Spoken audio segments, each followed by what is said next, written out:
हैं जिसमें एफआईआर हुई है, ऐसा मैंने पेपर में पढ़ा है, मुझे नहीं पता। मैं आपको सवालों के जवाब नहीं दे पा रही। मैं आपको लीगल बात करूंगा कि अगर कोई व्यक्ति 18 साल से कम है और 18 साल से और 12 साल के बीच में है, उसके खिलाफ एफआईआर कब हो सकती, कब नहीं हो सकती। लेकिन 14 साल का बच्चा है, उसके बावजूद भी जो आप जो कह रहे हैं ना कि इसमें जब तक से मानसिक स्थिति ऐसी ना हो तब तक एफआईआर वैसे हो नहीं सकती। उनके सवालों से बिल्कुल डरी गई है, इसमें क्या शक है, 100% डरी हुई है। अगर नहीं डरी होती तो ऐसा नहीं होता, उस बंदे को पुरस्कार देने की आवश्यकता थी, उसकी जगह उसकी एफआईआर मिली है। दलित कैसे बचाया जाएगा उसको एफआईआर? हम उसके साथ हैं, अगर बात होगी तो हम उससे मिलकर कोशिश करेंगे और एफआईआर को तो हम निपट लेंगे, चिंता न करो आप। आपके समाज का लड़का लखनऊ का 14 साल के ना पूरी सत्ता हिला दी है, लखनऊ से लगातार दिल्ली तक एफआईआर आ गई है। आप जिसकी बात कर रहे हैं जिसमें एफआईआर हुई है, ऐसा मैंने पेपर में पढ़ा है, मुझे नहीं पता। मैं आपको सवालों के जवाब नहीं दे पा रही। मैं आपको लीगल बात करूंगा कि अगर कोई व्यक्ति 18 साल से कम है और 18 साल से और 12 साल के बीच में है, उसके खिलाफ एफआईआर कब हो सकती, कब नहीं हो सकती। लेकिन 14 साल का बच्चा है, उसके बावजूद भी जो आप जो कह रहे हैं ना कि इसमें जब तक से मानसिक स्थिति ऐसी ना हो तब तक एफआईआर वैसे हो नहीं सकती।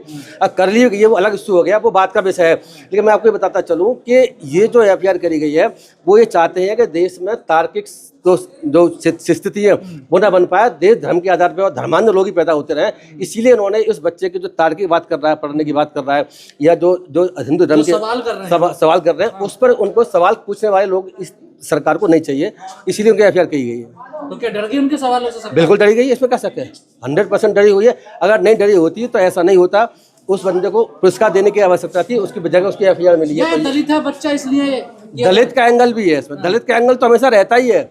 दलित का एंगल तो जूता जब सीआई से तब भी हमने निकाला था, वो सही बात भी थी। इसमें दलित का एंगल तो है ही, दलित लोग अपनी बात ढंग से रख नहीं पाते, मतलब उनके साथ कुछ ज़्यादा लोग खड़े नहीं हो पाते। ऐसा देखा गया पहले, पैसे में, राजनीति में, हर जगह, तो वो बेचारे पैसे में या सोर्स के आधार पर बेचारे फेल पीछे रह जाते हैं। पर विदेशों से समर्थन मिल रहा है लड़के को, मिलना चाहिए, मिलना हमारे इंडिया से ही मिल रहा है। बिल्कुल सही सवाल पूछा, ऐसा होना चाहिए। आप भी साथ में हैं उनके? 100% साथ में।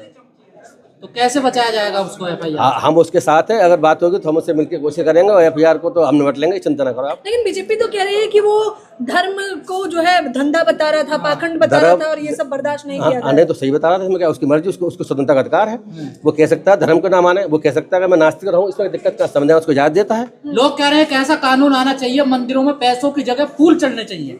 हाँ, ये बात ठीक है। ऐसा कुछ हो जाएगा तो मंदिर बंद हो जाएंगे, जरूरत नहीं है बंद करने की। अच्छा, मंदिर बंद हो जाएंगे अगर फूल चढ़ने लगे तो? ये सिर्फ व्यापार है, आप समझिए, धार्मिक धर्म जो सिर्फ व्यापार बना। जज कह रहे हैं कि ये व्यापार है। बिल्कुल व्यापार है, 100% व्यापार। आप चलाइए इसको, व्यापार नहीं है। आपको डर नहीं लग रहा है? डर की है, संजय कुमार जब नौकरी रहते हैं तब तक डरेगा। ईडी सीबीआई से डर नहीं लग रहा आपको? ईडी सीबीआई के खिलाफ तो खूब बोला है, जज्जों पे बड़ा पैसा है। मेरी चेकिंग करा के देख ले, मैं तैयार हूँ। अच्छा जी। तो लेकिन सर, ये जो हिंदू राष्ट्र की जो आप जिस कल्पना देख रहे हैं, ये पूरी होगी नहीं होगी? देखिए, ऐसा मैं पहले भी कह चुका हूँ कि भारतीय जनता पार्टी ने हिंदू राष्ट्र बना दिया है, तो पहले भी कह चुका हूँ कि अघोषित हिंदू राष्ट्र चल रहा है, बस घोषणा बाकी है। जब घोषणा कर देंगे तो दुनिया जान जाएगी, संविधान में चेंज कर दिया। जब तक अब भी मेरे हिसाब से हिंदू राष्ट्र है, हर एक्शन जो भी सरकार का हो रहा है, भारतीय जनता पार्टी सरकार का, वो हिंदू राष्ट्र को ध्यान रखते हुए ही हो रहा है। आप विज्ञापन देख लें, सरकार देख लें, लॉ देख लें, सब देख लें। और संविधान की बात तो आप जैसे अम्बेडकरवादी कुछ लोग एक कम्युनिटी ही कर रही है ना, और तो सब हिंदू राष्ट्र की पालकी हो रहे हैं ना। अब अखिलेश यादव भी मंदिर बनवा रहे हैं, उनके रास्ते चल रहे हैं, तो फिर कैसे रुकेगा सर? देखो, ये मैं इसलिए कह रहा हूँ कि जहाँ तक हिंदू धर्म का सवाल है, ये डेमोक्रेसी में लोकतंत्र में बहुमत के लोगों को बहुमत के हिसाब से सरकारें बनती हैं। तो हिंदू इस वक्त बहुमत में है, तो सारी पार्टियां चाहती हैं, बीजेपी नहीं, कांग्रेस भी, सपा भी, बसपा ने भी क्या कहने की आप देखा होगा, बसपा भी, सारी पार्टियां चाहती हैं कि उनका वोट इंटैक्ट रहे। वो अगर हिंदू धर्म की बात नहीं करेंगे तो जो 80% की आबादी है वो उसको वोट देने से पीछे हटेगी, इसलिए हिंदू धर्म की बात करें। मैं आपसे एक बात और बताता चलूँ, मुझे ऐसा लगता है कि हिंदू राष्ट्र अगर घोषित करेंगे तो हो सकता है कि विपक्षी पार्टी लोग बहुत ज्यादा विरोध ना करें। अजीत डोभाल जो है राष्ट्रीय सुरक्षा सलाहकार कह रहे हैं कि युवाओं को अपने अंदर आग जगानी होगी, हमें बदला लेना होगा जिन्होंने मंदिर तोड़े हैं। देखिए, ऐसा है, जिस आप पता है क्या है, वो राष्ट्रीय सुरक्षा सलाहकार, वो स्वच्छ ऐसे करेंगे, देश में अस्वच्छा फैला करके देश में दंगा कराना चाहते हैं, ऐसा मुझे लगता है। तो बदला लेना चाह रहे हैं ना सब? बदला एक ही बात है। आप देखो, वो चाहते हैं कि जो पहले हमारे जो मुस्लिमों ने या ईसाइयों, जिन लोगों ने देश में कुछ अगर किया है तो उसके खिलाफ वो चाहते हैं कि बदला लें। क्या आप बताइए वो इस बात को?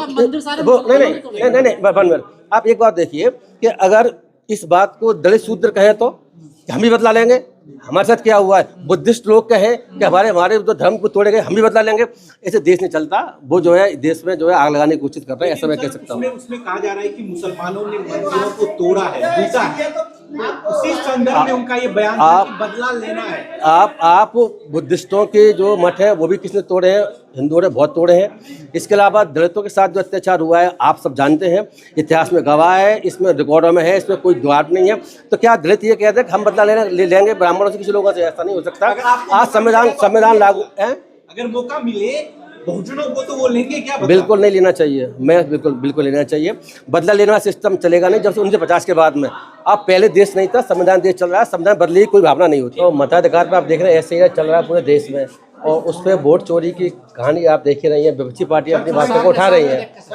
तो इसीलिए जो है ये बड़े इंपॉर्टेंट इशू था, और इस इशू पर हम सभी लोगों ने यहाँ प्राचार्य साहब और बहुत से लोग और आए और इसी इशू पर चर्चा किया किस तरीके इसको रोका जा सकता है। पर मोहन भागवत कह रहे हैं सर देश धर्म के रास्ते चलेगा तभी विश्वगुरु बनेगा सर। देखो ऐसा है, देश धर्म के रास्ते पे चल रहे हैं, मोहन भागवत जैसे लोग बहुत से कहते आ रहे हैं, देश धर्म के रास्ते पे नहीं चलेगा, देश चलेगा संविधान के रास्ते पर। तो ऐलान करते हैं कि भारत हिंदू राष्ट्र बनने से कोई नहीं रोक सकता। ये तो मैं पहले से आपसे कह रहा था, हिंदू राष्ट्र की मांग उठा रहे हैं, और अगर हम लोग जो है आप जैसे लोग अगर हिंदू राष्ट्र के अगेंस्ट जोर से अपनी बात नहीं उठाएंगे तो ये हिंदू राष्ट्र बना के रखेंगे। मैं आपको बता रहा हूँ, संविधान में लिखा होने के बावजूद हिंदू राष्ट्र नहीं बन सकता, लेकिन फिर भी इस संविधान से देश को नहीं चला रहे हैं, इसीलिए हिंदू राष्ट्र बना भी देंगे। आपको क्या दिक्कत है हिंदू राष्ट्र से? हमें तो बहुत बड़ी दिक्कत है। आप क्या बात कर रहे हैं? हिंदू राष्ट्र में आप ये समझ लीजिएगा मनुस्मृति का मेन रोल रहेगा, और बाकी जो दलितों का, महिलाओं का और जो गरीब लोगों के जो अधिकार है, ओबीसी का अधिकार है, वो अधिकार जैसे पहली स्थिति है तो वहाँ पहुंच जाएंगे, ऐसा मुझे लगता है। सर हिंदू राष्ट्र राम राज में पेड़ पौधों को, पक्षियों को न्याय मिलेगा सर? देखिए ऐसा राम राज की बात करेंगे तो मैं पुराने रामायण पे चला जाऊंगा।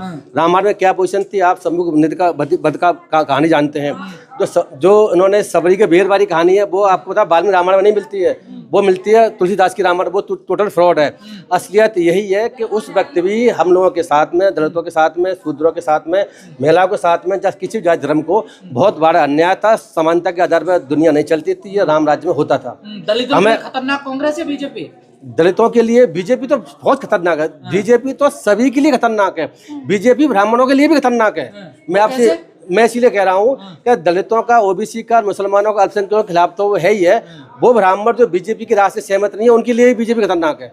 जैसे कि मैं आपको कहते चलूँ, ऐसे बहुत से ब्राह्मण हैं जो कि आपने जो कौन सा इशू था जिसमें बहुत सारे ब्राह्मण, मैं नाम भूल रहा हूँ उसका, जगत गुरु नाराज हो गए, शंकराचार्य नाराज हो गए। देखिए वो किस बात का नाराज हो गए? स्नान नहीं करके मेरे चेलों को ये पीट रहे हैं योगी जी। देखिए ऐसा है कि स्नान की जहाँ तक सवाल है तो जगत गुरु से हमें कोई लेना देना नहीं है। ये लोग तो नाराज कहिए, हमारे लोगों पर कितने अत्याचार करते रहते पता ही है आपको। अब देखा होगा हरिद्वार में बोर्ड लगवा दिया लोगों ने कि गैर हिंदू यहाँ पे अलाउ नहीं है।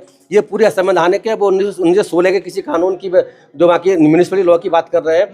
मैं आपको चेन्नई में बताना चाहता हूँ कि अगर म्यूनिसिपैलिटी का ऐसा कोई लॉ अगर है जो ये कहता है कि इस पूरे एरिया में सिर्फ हिंदू लोग ही आ सकते हैं, गैर हिंदू प्रवेश नहीं कर सकते, वो लॉ संविधान बनने के बाद में असंवैधानिक घोषित हो चुका, संविधान इस बात को कहता है। धर्म के आधार पर सर विश्वगुरु कैसे बनेगा भारत? ये समझ में नहीं आया मोहन भागवत जी का वो धर्म का विश्वगुरु बन जाएगा। लोकतंत्र का, डेमोक्रेसी समानता विश्वगुरु कभी नहीं बन सकता। वो अपना सिर्फ धर्म को विश्वगुरु बनाना चाहते हैं, देश में से विश्वगुरु बन नहीं सकता। धर्म जो है, धर्म हमेशा इंसान को पीछे ले जाता, आगे नहीं ले जाता। अच्छा, ये बीजेपी जो धर्म की पालकी ढो रही है और तमाम हिंदू संगठन भी इनसे एकजुट है, तो क्या इनसे आप नाखुश हैं? हम नाखुश नहीं है। हम तो चाहते हैं कि इसके खिलाफ आंदोलन होना चाहिए। लोग चुप हैं, ये चुप्पी से बात नहीं बनेगी। यहाँ पे ये बात की चर्चा भी हुई है, हमें भी आवाज़ उठानी होगी मताधिकार के लिए। इसी तरह धर्म के लेकर के लोग ये तो देश को चलाना चाहते हैं, धर्म को लेकर के उसके खिलाफ आंदोलन की आवश्यकता है। मुझे लगता है आगे आंदोलन जरूर होगा। आपको कहते हैं घोषित हिंदू राष्ट्र बन चुका है भारत? मैं इसीलिए कहता हूँ क्योंकि सरकार जो है संविधान के हिसाब से नहीं चल रही है, संविधान को ताक पर रख करके असंवैधानिक काम कर रही है। तो सरकार ने अपने तरीके हिंदू राष्ट्र घोषित कर दिया है। डेली विज्ञापन इस बात के सबूत हैं, जो काम चल रहे हैं सरकारों के बार बार जगह पर जो हिंदू राष्ट्र घोषित करने वाली बात चल रही है। मोहन भागवत भी कह रहे हैं, और आपने देखा होगा वो जो सिक्योरिटी एडवाइजर अजित डोभाल, वो तो मारने की बात कर रहा है। किसी से उम्मीद है आपको? किस बात में? देखो विपक्ष की मुझे बहुत ज्यादा किसी से उम्मीद वैसे नहीं है। तो विपक्ष के लोग ही मैं काबिल नहीं मानता हूँ। विपक्ष के लोगों ने पहले बहुत सारी ये चीजें करी है। भी काबिल नहीं हो तो बाहर से पढ़ लिख नहीं, काबिलियत पढ़ाई लिखाई से कभी नहीं आती। मैं दूसरे विचार का इंसान हूँ। काबिलियत के लिए ऐसे बहुत सारे लोग हैं जो कि बहुत पढ़े लिखे बिल्कुल भी नहीं है, लेकिन उनमें काबिलियत बहुत ज्यादा है। मोटा पैसा लगा दिया, इटावा में मंदिर बनवा रहे हैं अखिलेश यादव। तभी तो कह रहा हूँ केदारनाथ के आधार पर देखिए। आप जो कह रहे थे ना कि ये हिंदू राष्ट्र बनाना चाहते हैं, हिंदू राष्ट्र बीजेपी नहीं, हिंदू राष्ट्र जो ऐसे लोग बात करते हैं जो सपा के लोग हैं या कांग्रेस के जो राहुल गांधी अपना जनवरी वाली बात करते हैं, घूमते हैं, और केजरीवाल आपने देखा होगा कि वो तो सरकारी पैसे पर दिवाली करा करते थे। ये सारे हिंदू राष्ट्र के समर्थक हैं, ये झूठ बोलते हैं। अंदर रूप से मुझे लगता है कि हिंदू राष्ट्र को बनाना चाहते हैं। संविधान उठा के घूम रहे थे ये सब नकली संविधान लगा घूमा, उन्हें संविधान पता भी नहीं है। वो संविधान हम लागू नहीं, जो सल्ले घुटा घूम रहे अखिलेश तो पीडीए लेकर निकल पड़े हैं, बताइए पिछड़ा दलित ये सब देखो, राजनीतिकों की बात डिफरेंट है। राजनीतिक लोग वोट पाने के लिए काम करते हैं और उनका दूसरा कोई उद्देश्य गुमराह नहीं। कर रहे हैं जनता को, 100% गुमराह कर रहे हैं सारी पार्टियां, बीजेपी साइड। सर, सरकार गिराने की बात चल रही बंगाल में, क्या कहेंगे? ईडी बंगाल में तो मैंने अपने स्पीच में बात रखी हुई थी कि चीफ जस्टिस ऑफ इंडिया खुद बंगाल में कुछ नहीं कह रहे। चीफ मिनिस्टर उनके सामने कह रही है कि हमारे संविधान को बचाइए, आपकी जिम्मेदारी बचाइए, लेकिन उन्होंने एक वर्ड नहीं कहा। यूपी में गए हैं तो यूपी में योगी आदित्यनाथ तारीफ करी है। तो ये जो उनका जो है दौड़ती सब देख रहे हैं।